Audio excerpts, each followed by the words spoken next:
feeling like a fraud and feeling like a copycat in so many different ways. Hi, this is part 2 of my vulnerability series. If you don't know me, I'm Roma. I'm a sales and systems coach that helps create more sales and helps you automate your business as you go. And I'm sharing this vulnerability series to normalize the struggles in business. I was on a podcast recently and I realized that I made the journey sound super seamless and easy. And I wanted to take you behind the scenes of what goes on besides the strategy. I go over a lot of tactical strategy on my channel, but I want to share a little bit of all the mindset work and all the mindset drama I've had over the past couple of years. And part 2 of the series has to do with feeling like a fraud and feeling like a copycat in so many different ways. You probably see all the time that people are getting accused of being a copycat or plagiarism. And that was my biggest fear when I started out in entrepreneurship. I had invested in so many coaches, so many mentors, so many systems to learn from the best. And then I realized what was happening is I felt so much guilt because I was integrating whatever my mentors had taught me and then teaching some version of that to my own clients.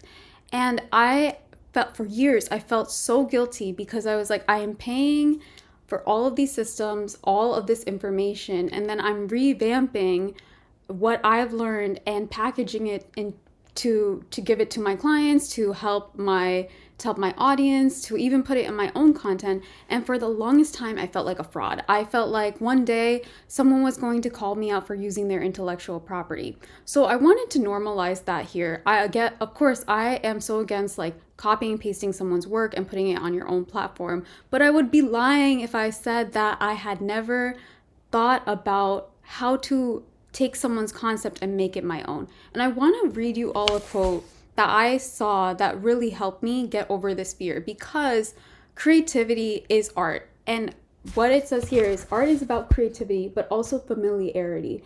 The percentage of creativity is relatively small. You only have to innovate slightly, like a small amount, to an existing project to create a new one.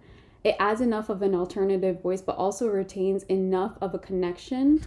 And something that you see with designers, like high-end designers, is counterfeits. You constantly see in fashion, in music, no matter where it is, you see a lot of counterfeiting. And what I notice is it's never a true copy unless, it's like pretty much copy and paste, but it's never a true copy of a concept. It's usually a little bit of an edit and it makes the artist's style their own. And the reason I wanted to get vulnerable about this is if any of you are starting your own businesses and you've hired a mentor, you've hired a coach, and you've learned their concepts and you start adding your own creativity to it, this is a video to normalize that, because it happens with everyone. Everyone had to start somewhere. Everyone had a mentor. And once you've invested in enough coaches and consultants and enough programs, you start to notice everyone says the same thing. The only thing is they add their own little twist to it, right? They add their contextual experiences to whatever they're teaching you. So for example, a lot of my videos have to do with lead generation, or even sometimes I create videos about solo travel.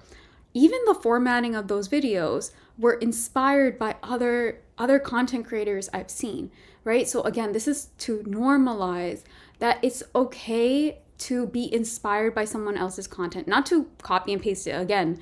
But if you're ever feeling like, and this is exactly how I felt, if you're ever feeling like I don't have an original idea, it didn't come out of nowhere, I would challenge you to say any idea that you have that is based off a concept that you've learned from someone else is creative.